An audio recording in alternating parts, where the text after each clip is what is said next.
Hello，大家好，大家玩 Stable Diffusion 应该有一段时间了吧？也下载了很多的大模型和 LoRa，但是有的大模型和 LoRa 呢，它是有一定的触发词的，只有和触发词结合在一起使用，这个效果才会更好一些。就比如说像这个汉服的 LoRa，它是有相对应的触发词的，就是这旁边紫色的这个就是它的触发词，你只有和这种触发词结合在一起使用，才更好的去调用这个 LoRa，它的效果才会更好一些。那么回到这里，如果你的大模型和 LoRa 下载的比较少，那你这个还记得这个触发词，但是这个模型一旦多了之后，可能就不太方便我们记忆了，或者是你把这些触发词写在记事本上边啊等等之类的，但是不是那么好去调用。像我之前给大家去介绍了一个插件，就是 Swift AI 助手这个插件，它可以对这些模型进行管理。但是有的人跟我反馈，它这个有一定的 bug，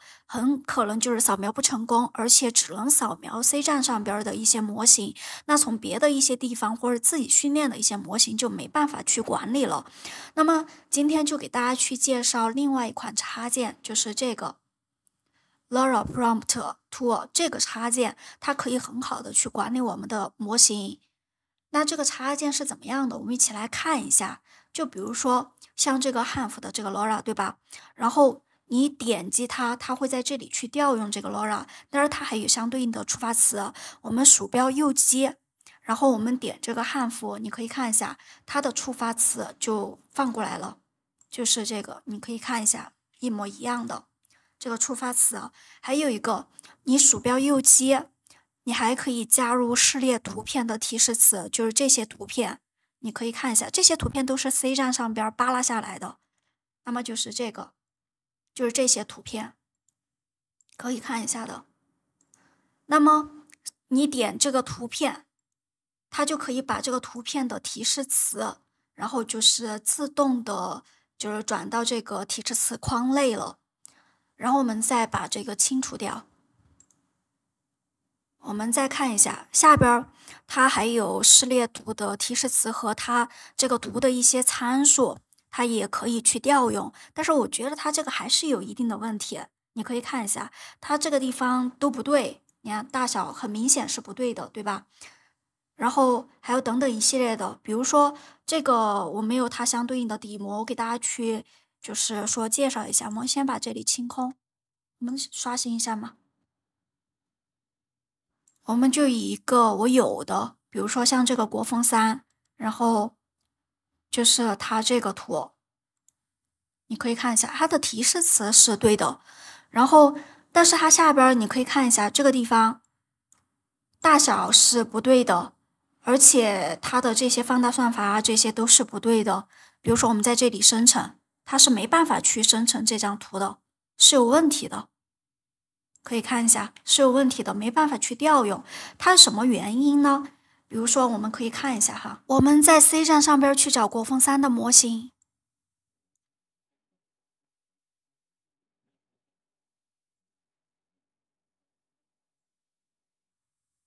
就是这张图片，我们可以看一下生成这张图片它的参数，点右下角这个地方，然后 copy 它生成的参数，复制，回到 Stable Diffusion 这个页面，我们先清空一下提示词。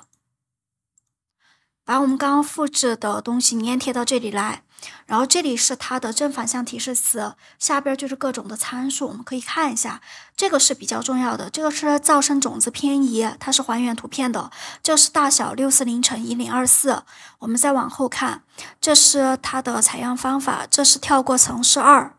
然后是高清修复采样的一个次数是64，放大2倍，这个是放大算法。这是它的一些参数，我们点这个地方，点这个箭头，它就可以帮我们自动的去配置好了，可以看一下。但是它是没有这个差异随机种子的，这个地方是没有的，我们取消这个勾选。但是它多了一个覆盖设置，你可以看一下，跳过层是2，然后这个是噪声种子偏移，因为我这两个都没有去设置，然后我们点这里生成，你可以看一下，它就可以生成就是这张图片了，就是还原这张图片，就是这个。那么它这个插件这个地方是有问题的，这个参数是有问题的，我们看一下到底有什么问题，我们刷新一下。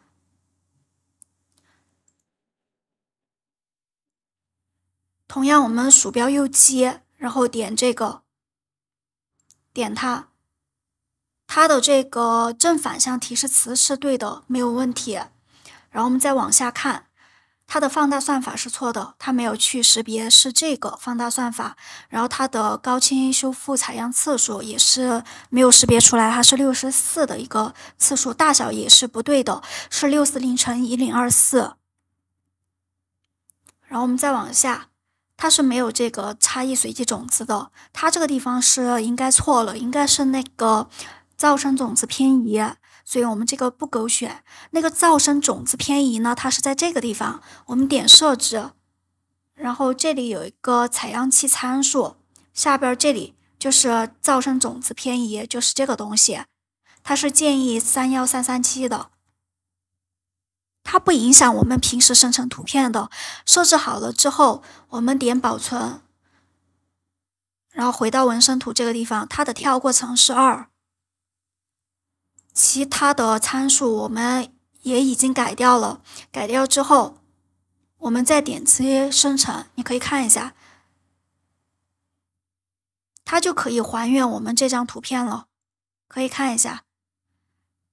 所以这个功能呢，它的这个参数这个地方是有问题的，但是我们可以借鉴上边的这个，它的这些图片，它的这些提示词你是可以看的，而且一些提示词的话可以学习，我们可以结合这个提示词插件，就是这个地方，然后你可以把这些识别出来，把意思翻译出来，然后进行一些调整，你可以去学习生成一些比较类似的一些图片，对吧？那这个地方它是那个翻译有点慢，可以看一下，就是这个插件。这个插件我觉得最大的一个用处不是在这个地方，而是在它可以去编辑你从别的地方下载的模型，或者是就是在 C 站上边下载，但是这边没有去识别的，或者是你自己训练的一些模型，比如说像这个 LoRa。这是 C 站上边的一个 LoRa 盲盒的这个 LoRa，然后你鼠标右击，它没办法去识别它的就是提示词啊这些。这个是我之前就是测试了一下，就是没有去识别好它的一些触发词等等之类的。那我们可以点这个地方进行编辑，比如说像你自己训练的 LoRa 或者别的一些地方下载的一些 LoRa，你就可以在这儿进行编辑了。这个是它的名称，然后路径等等之类的，你还可以在这里设置一些就是权重，你调用它的时候，它就会使用这个权重。然后还有这个建议的 LoRa 的一个分层控制，你也可以在这里进行编辑。然后这是它的名称和触发词，这是我之前测试的。然后这是额外的描述，专用的反向提示词你都可以进行设置。设置好了之后，点这里确认保存，就可以去调用这些了。这是一键的编辑，但是我不是特别建议大家用这个，而是建议大家用这个高级编辑，就是这个地方。比如说像这里的名称，我可以去输入，我就输入一个盲盒这样的一个名称，然后触发词 C 站上边我们搜到盲盒的这个模型，然后你可以看一下它的触发词是这个，我们就复制一下，然后回到这里，我们可以把触发词粘贴到这里来，然后这个是触发词的一个分类，你也可以进行填写的，然后这个是反向提示词的，我们不管。当然这里触发词设置好了，我们可以点这个加号进行添加，就是下边这是可以添加的，我们也可以点这个叉删除。就是也可以删除。同样，我们点这个地方也是可以添加的。然后，比如说我们在这里添加一个就是负向，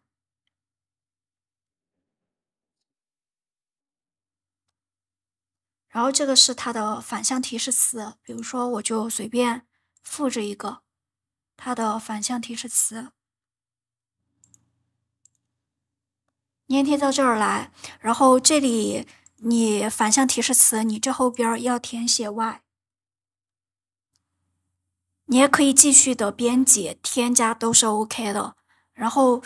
这里也可以移除重复的提示，这儿是移除空白的提示等等，然后你编辑好了之后，特别是你自己训练的模型，然后你是可以在这儿编辑的，而且你这里也可以，就是说把你这上边的内容，就是一行为一组，把它输入到这里，然后也点这个从文字框读取提示词，它也可以读取到这儿来。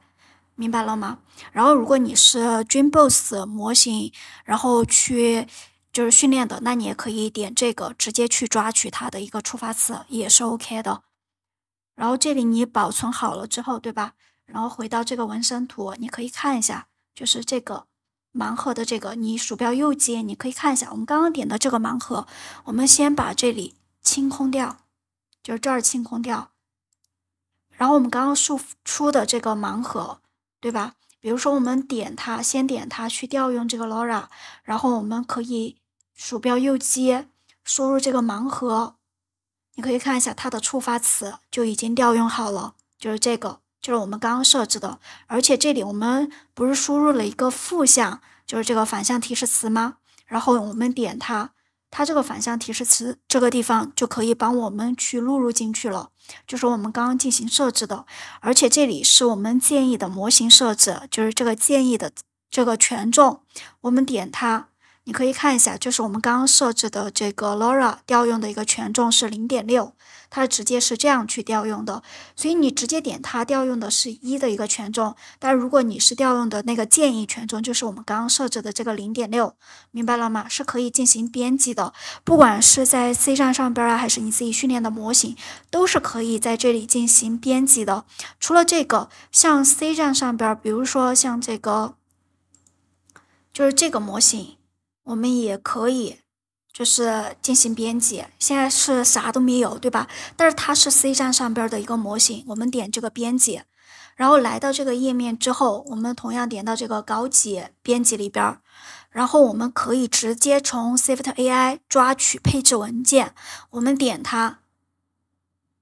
你就可以看到它是在 C 站上边抓取的这个提示词了。比如说我们在这里嘛，然后同样我们回到这个地方去输入这个模型，搜一下，我们看一下它抓取的那个对不对，就是这个 Cute Girl Mix 4，然后它的这个触发词就是这个，复制一下嘛。我们回到这个地方，你可以看一下，比如说这里我们粘贴一下，对吧？是一样的。然后多的一些地方你可以进行编辑的，就是这个地方。比如说我们也复制这个反向提示词，然后我们点这里反向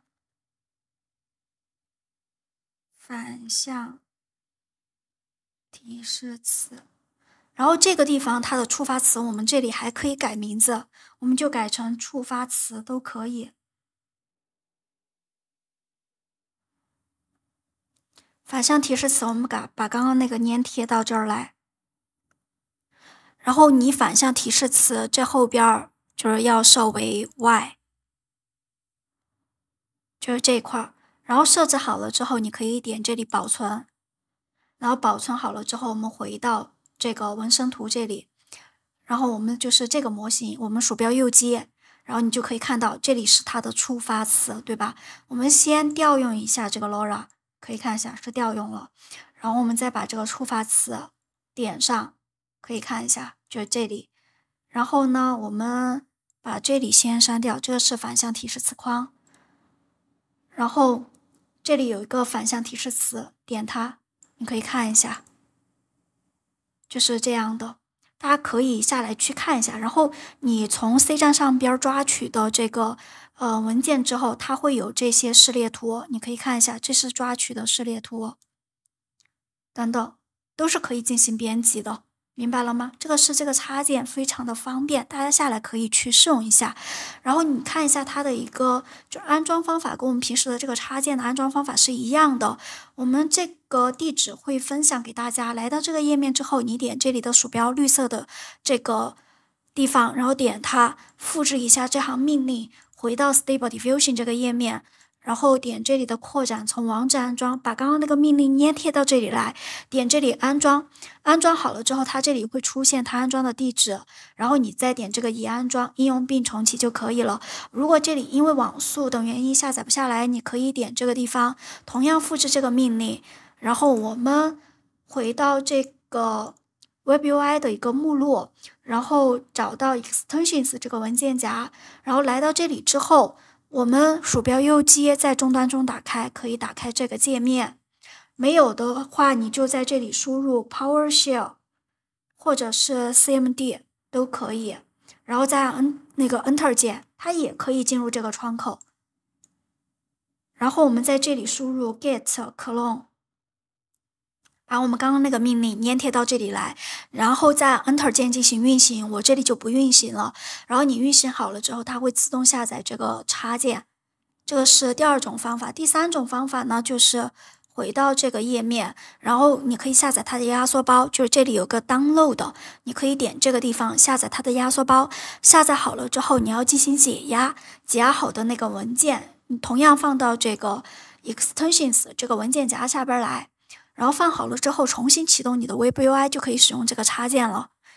然后这个就是今天的一个分享，大家下来可以自行的去试用一下这个插件，